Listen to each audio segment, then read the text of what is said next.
ఓం గం గణపతే నమః. ఓం ఐం హ్రీం శ్రీం శ్రీ మాత్రే నమః. నేను మీ గుణబ్రహ్మ సరస్వతి. త్రిశక్తి భక్తి యూట్యూబ్ ఛానల్కి స్వాగతం. ఈ వీడియో ద్వారా స్త్రీ మరియు పురుషులలో సంసార యోగము ఎవరికి ఉంటుంది, సన్యాసి యోగము ఎవరికి ఉంటుంది అంటే ఇది జాతకంలో మనం చక్కగా పరిశీలన చేస్తే కనబడతాయండి. కొంతమంది చూడండి, స్త్రీలైతే కానీ పురుషులైతే కానీ అందరూ సమూహంగా ఉన్న చోట ఉండరండి. 100 మంది మాట్లాడుకుంటూ ఉంటారు అనుకోండి, లేదా 5 మంది మాట్లాడుకుంటున్నారు, లేదా కొంతమంది మాట్లాడుకుంటున్నారు. ఆ గ్రూప్లో వీళ్ళు ఉండరు, దూరంగా వెళ్ళి కూర్చొని ఉంటారు. ఎందుకు? వాళ్ళకి ఇష్టం ఉండదు, అలోన్గా ఉండడమే ఇష్టం అవుతుంది. ఆడవాళ్ళంతా పిచ్చాపాటి చేస్తుంటారు ఒక చోట కూర్చొని, కానీ అందులో ఒక అమ్మాయి లేదా ఒక స్త్రీ దూరంగా వెళ్ళి ఉంటుంది. అంటే వారికి ఎవరితో ఇష్టం అవుతుందో వాళ్ళతోనే మాట్లాడతారు. పురుషులైనా అంతే. ఎందుకు అలా జరుగుతూ ఉంది అని కానీ మనం వారి జాతక చక్రాన్ని పరిశీలించినట్లయితే కొన్ని విషయాలు బయటపడతాయి. అయితే ఇక్కడ ఏమిటంటే, గురువు గ్రహాల్లోనే పురుష గ్రహం అని, అలాగే శుక్రుడు గ్రహాల్లో స్త్రీ గ్రహం అని చెప్పడం జరుగుతుంది. శుక్రుడు మరియు కేతు గ్రహాలు ఒక స్త్రీ యొక్క జాతక చక్రంలో ఒక ఇంట్లోనే కలిసి ఉన్నాయనుకోండి, లేదా శుక్రుని యొక్క దృష్టి కేతు మీదకో లేదా కేతు యొక్క దృష్టి శుక్రుని మీదకో పడింది అనుకోండి, అలాంటి స్త్రీలు రిజర్వ్గా ఉంటారు, ఎవరితో మాట్లాడరు. వాళ్ళకి ఇల్లు శుభ్రంగా ఉండాలి, బట్టలు చాలా నీట్గా ఉండాలి, వాళ్ళు ఉపయోగించే కంచం నీట్గా ఉండాలి. అలాగే పురుషుల్లో గురువు కేతు కలిశారనుకోండి, అలాంటి వాళ్ళు రిజర్వ్గా ఉంటారు. వాళ్ళకి కూడాను వాళ్ళ ఆఫీస్ క్లీన్గా ఉండాలి, టేబుల్ మీద ఒక చెత్త చెదారం ఉండకూడదు, ఏదైనా ఉంటే అసహించుకుంటారు. ఇలాంటి విషయాలన్నింటినీ కూడాను మనం జాతక పరిశీలన చూసి చెప్పవచ్చు. అయితే ఈ ఇరువురికి, స్త్రీలకైనా కానీ లేదా పురుషులకైనా కానీ, స్త్రీలకి శుక్రుడు కేతు కలిసి ఉన్నారు అనుకోండి, వాళ్ళకి ఆధ్యాత్మిక చింతన ఎక్కువ ఉంటుంది.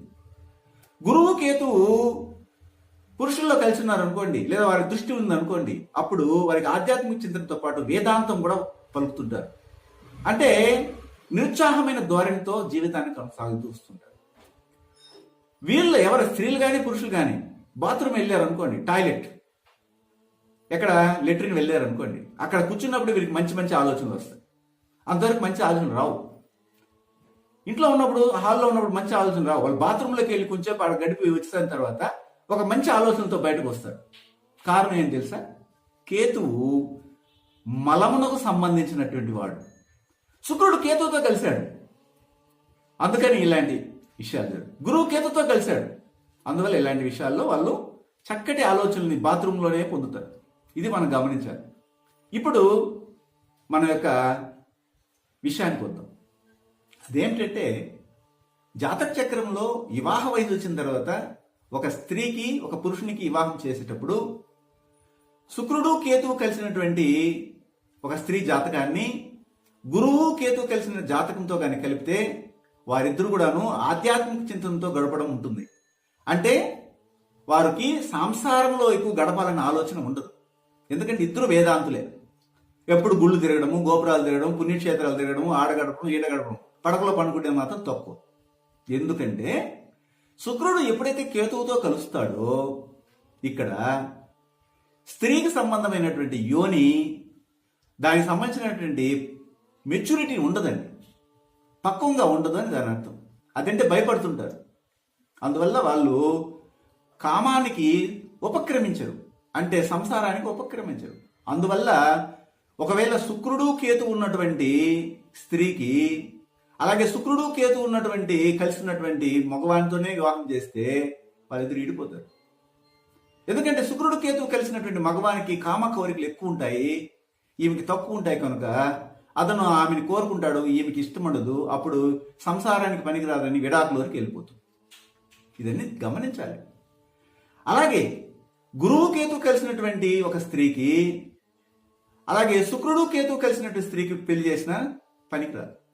అంటే ఒక స్త్రీ జాతకంలో శుక్రుడు కేతువు కలిసి ఉన్నటువంటి జాతకురాలకు, అలాగే ఒక పురుషుని యొక్క జాతకంలో గురువు కేతువు కలిసినటువంటి జాతకుల మధ్య వివాహం చేస్తే ఆధ్యాత్మిక చింతనతో వాళ్ళు ముందుకెళ్ళడానికి, మోక్ష సాధనకు ప్రాకులాడడానికి అవకాశం ఉంటుంది.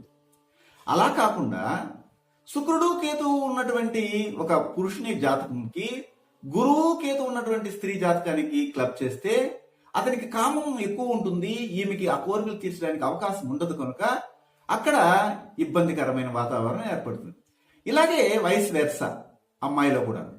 కనుక ఒకవేళ ఇలాగ మీ జాతక చక్రంలో ఉండి వివాహానికంటే ముందే కానీ తెలుసుకోగలిగి మీకు అదృష్టం ఉంటే మాలాంటి సిద్ధాంతుల దగ్గరికి వెళ్ళి చక్కటి అనుభవం ఉన్నటువంటి వారి దగ్గర నుండి పొందవచ్చు. ఒకవేళ మా నుండి మీరు ఇలాంటి సలహాలు పొందాలంటే దానికి తగిన పారితోషికాన్ని అందించగలము అనుకుంటే ప్రపంచంలో ఏ మూల నుండైనా మాకు ఫోన్ చేసి తెలుసుకోవచ్చు, లేదా నేరుగా కూడా మీ జాతక చక్రాన్ని మా నుండి పరిశీలించుకోవచ్చు.